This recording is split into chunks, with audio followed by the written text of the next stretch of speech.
안녕하십니까. 행복이 먼저다. 오늘은 기생충이라는 제목으로 몇 말씀 같이 나누도록 하겠습니다. 뭐 대부분의 구독자분들도 아시다시피 우리나라 영화죠. 봉준호 감독의 패러사이트 기생충이 아카데미상 6개 부분에 후보에 올라갔다는 엄청나게 중요한 대단한 일이죠. 정말 대단한 일이 아닌가 생각됩니다. 그 후보에 올랐는 것 중에 아카데미 작품상, 아카데미 감독상도 있다는 것은 정말 대단한 일이 아닌가 생각됩니다. 봉준호 감독의 기생충.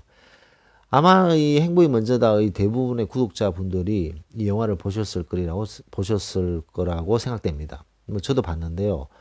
이 기생충 영화 처음에 너무 재밌고 중간 부분도 너무 재밌고 끝부분 전까지 재밌었는데 저는 끝부분에 저는 좀 별로더라고요. 끝이 갑자기 이상해지는 바람에 막 피가 솟고 막 그러면서 갑자기 저는 좀 별로 이렇게 별로 그렇게 마지막 부분은 좋지 않았던 기억이 납니다. 제가 아마 예술적 감각이 떨어지기 때문에 제가 예술적 감각은 별로 없거든요. 그래서 예술적 감각이 떨어지기 때문에 그런 깊은 예술적 깊이를 몰랐는 것이 아닌가 생각됩니다. 저 개인적으로는. 하지만 이 기생충은 아카데미상 6부분에 후보에 올랐다는 것은 그것도 작품상, 감독상을 포함해서 6개 부분에 올랐다는 것은 대단한 일이 아닌가 생각됩니다. 우리나라가 이 대단한 민족입니다. 제가 누누이 말씀드리지만 우리나라가요, 이 유태인보다도 훨씬 뛰어난 머리를 가지고 있습니다. 외국에 갔을 때, 외국의 사람들하고 우리가 경쟁을 했을 때 성실성, 창의력, 부지런함 이런 거는요, 다른 나라 사람이 따라올 수가 없습니다. 따라올 수가 없는 거죠. 뭉치면 잘 뭉치지를 못하는 그게 이제 문제이긴 문제인데 우리나라의 이 한민족의 명석한 두뇌 그리고 성실함, 부지런함 이런 건 따라올 데가 없죠. 대단한 민족이 아닌가 생각됩니다. 그래서 뭐 BTS가 전 세계를 지금 누비고 있죠. 그리고 그 외에 다른 여러 K-팝 그룹들이 얼마나 세계에 우리나라를 소개하고 있고 우리나라 위상을 높이고 있습니까? 대단한 그런 문화 영향이라고 볼 수 있겠죠. 그 다음에 드라마도 마찬가지죠. 뭐 엄청나게 유명한 드라마가 세계 방방곡곡에 퍼져 있잖아요. 30년 전만 하더라도 우리나라 드라마가 일본 드라마를 따라갈 수가 없었는데 지금은 뭐 상대가 안 되죠. 영화도 마찬가지고. 그리고 K-푸드, 우리나라 음식의 이 대단한 맛, 이 대단한 맛을 사람들이 이제 많이 알게 되는 거죠. 전 세계 사람들이. 그래서 우리나라의 김치 같은 경우에는 뭐 대단한 발효식품이죠. 그래서 뭐 10대 영양, 건강 식품 중에 하나가 김치일 정도로 이 김치를 개발한 나라가 바로 우리나라입니다. 근데 전 세계에 기무치라는 말을 쓸 수 있는 것은 일본이죠. 우리가 그 이름을 갖지를 못해서 일본이 지금 기무치라는 말을 쓰고 있습니다. 근데 일본에서 만든 기무치는 되게 이렇게 이쁘고 너무나도 먹음직스러운데 그걸 먹었을 때 맛이 좀 다르죠. 우리나라의 깊은 맛이 자연 발효를 시키지 않고 균을 접종해서 만들기 때문에 맛이 좀 떨어지는 그런 부분이 있습니다. 그리고 된장 뭐 이런 거 대단한 기술이죠. 그래서 뭐 일본에도 그 미소라고 있잖아요. 미소. 그 미소의 된장이 그 오리진이 어디냐면 우리나라의 옛날 그 고구려의 사람이 일본을 건너갔어요. 일본을 건너가서 한국에서 고구려에서 먹었던 된장이 먹고 싶어서 된장을 만든 거죠. 만들었는데 이게 부식이 되네.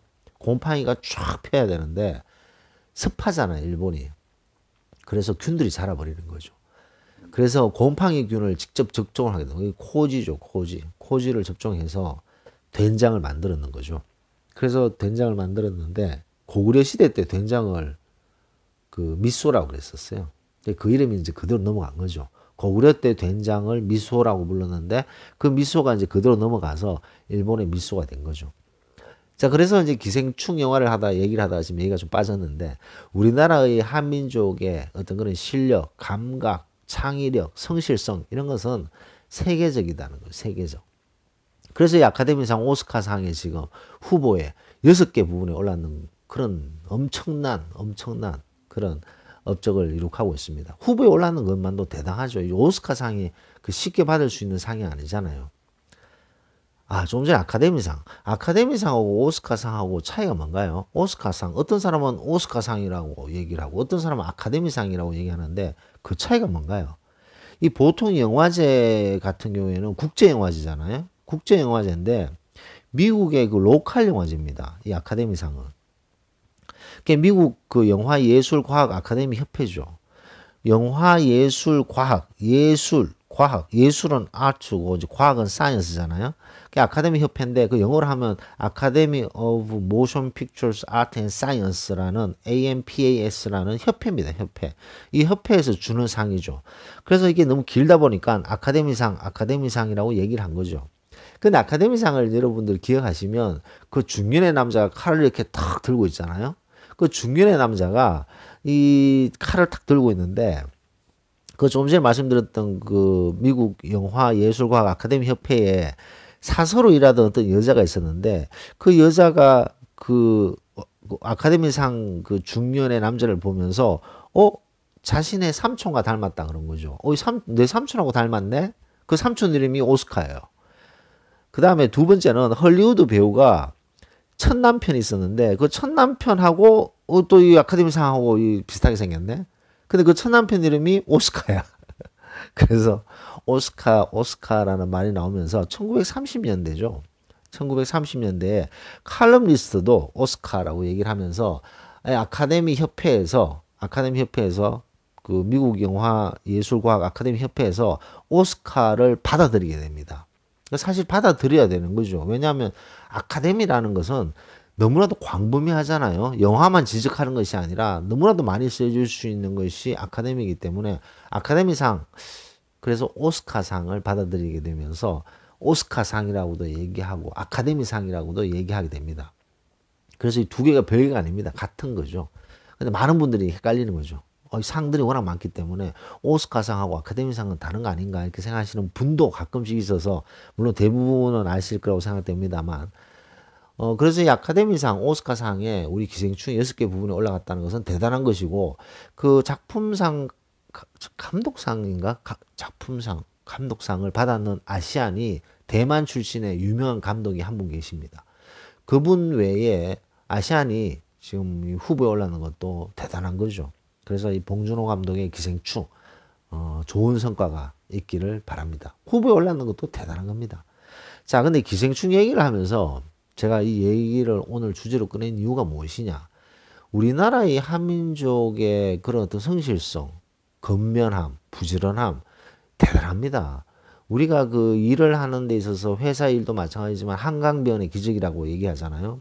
1950년대에 6.25 사변이 터지고 나서 그 6.25 사변 이후에 우리나라의 경제 수준은요, 우간다보다 못한 수준이었어요. 저 아프리카에 있는 나라보다 못 사는 거의 뭐 최저의 빈곤 국가였죠. 그런 나라가 한강변의 기적을 이룩하면서 지금은 세계 10위권의 경제 대국을 이룩했습니다. 그리고 우리나라에서 만들었는 뭐 전자제품들, 반도체 세계 1위입니다. 그리고 뭐 원자력 발전도 세계 1위였죠. 지금도 아직 1위긴 합니다만 위태위태하죠. 자, 그리고 두 번째 조선도 마찬가지고 뭐 반도체는 뭐 압도적이죠. 그리고 뭐 미국에 갔을 때 혹은 유럽에 갔을 때 이 LG, 삼성, TV, 뭐 세탁기, 냉장고 압도적입니다. 압도적. 옛날에는 TV 하면 소니였잖아요. 소니. 그 뭐 파나소닉 이런 것들이었는데 지금은 뭐 삼성, LG의 상대가 안 되죠. 상대가 안 되는 거죠. 그다음에 냉장고 미국의 뭐 제너럴 GE가 뭐 압도적이었습니다. 지금은 뭐 삼성, LG가 꽉 잡고 있죠. 세계 판매량의 뭐 그 엄청난 부분을 차지하고 있습니다. 이런 면을 봤을 때 우리나라의 어떤 그런 잠재력, 파워는 상상을 초월할 정도로 막강하다는 거죠. 근데 제가 누누이 말씀드리지만 이런 대단한 실력을 가지고 있고 대단한 근면성을 가지고 있고 대단한 그런 창의력을 가지고 있는 한민족임에도 불구하고 뭉치면 깨져요. 근데 이것은 많은 분들이 똑같은 얘기를 하십니다. 외국 경력이 있으신 분들도 마찬가지고 다른 나라 사람들과 비교해 봤을 때 우리나라 사람들이 이상하게 유독 뭉치지를 못한다는 거죠. 뭉치면 모래알처럼 착각은 대단한데 뭉치면 이게 완전히 아사리판이 나고 서로서로 네 죽고 내 죽자 이런 분위기가 된다는 거죠. 저는 항상 얘기를 하고 있습니다. 그렇게 된 원인은 무엇인가? 도대체 어디서 굴러들어온지 모르는 그런 소인배들이 우리나라 곳곳에 박혀 있다는 거죠. 이런 소인배들은 이권이 개입됐을 때 몸을 사리고 이권이 개입됐을 때 이권을 차지하기 위해서 당당하게 배신을 해버리고 그리고 그 조직을 결성하고 서로 뭉쳤던 조직을 한순간에 와해시키는 그런 기질을 가졌는 족속들이 우리나라 곳곳에 박혀 있는 거죠. 그런 족속들이 계속 성장하고 번식하면서 번식 좀 심한 말인가요? 어쨌든 이런 족속들이 우리나라의 그런 뭉치는 힘을 좀 먹고 있다라는 것을 볼 수가 있습니다. 너무나도 안타까운 일이 아닌가 생각됩니다. 하지만 그럼에도 불구하고 우리는 점점 더 발전하는 나라로 만들어야 되지 않나 생각됩니다. 그래서 그런 어떤 지금 뭐 상당히 힘들잖아요. 경제가 지금 상당히 힘듭니다. 지금 뭐 경제 성장률 2점 내년이 뭐 2점대에서 1점 몇 대로 떨어질 수도 있다라고 이제 얘기를 하고 있더라고요. 그래서 많은 어떤 그런 예측하는 데 있어서 우리나라의 경제 성장률은 내년에 2%를 2% 거의 하위 2.1, 2.2 어떤 데는 뭐 1.8, 1.9 얘기하는 것도 있습니다. 1.8, 1.9는요 상당히 심각한 그런 경제 성장이 아닌가 생각됩니다. 자, 이런 어려울 때도 있는 거죠. 그래서 많은 분들이 야 경제 위기가 언제 오느냐, 경제 위기가 언제 올까 준비해야 되는데 경제 위기가 언제 오지? 지금 와 있습니다. 지금 와 있는데 이것이 많은 분들이 폭락을 자꾸 생각하는 거죠. 갑자기 푹 떨어지는 IMF 때처럼 갑자기 낭떠러지로 팍 떨어지는 그것을 계속 생각하고 있는데 지금 계속 조금씩 떨어지고 있는 거죠. 어제보다 오늘이 안 좋고 내일이 오늘보다 안 좋을 것 같은 그런 식으로 조금씩 떨어지기 때문에 체감을 못할 뿐이지 지금은 사실 경제 위기 이상이라고 볼 수 있는 거죠. 전 세계의 주식이 다 하늘을 찌르고 있는데 우리나라만 지금 빌빌빌빌 거리고 있잖아요. 그런 것들을 봤을 때 우리나라의 지금 경제 상황이 안 좋다라는 것을 알 수가 있습니다. 자영업자들이 너무나도 힘들어하고 그런 상황을 봤을 때 우리나라에 또 막 돌팔구를 만들어서 더욱더 경제적으로 다시 부흥을 해야 되지 않나 그렇게 생각이 됩니다. 그럼에 있어서 이 기생충 영화의 선전은 우리나라 어떤 국민에게 너무나도 큰 기쁨을 주는 그런 큰 업적이 아닌가 생각됩니다.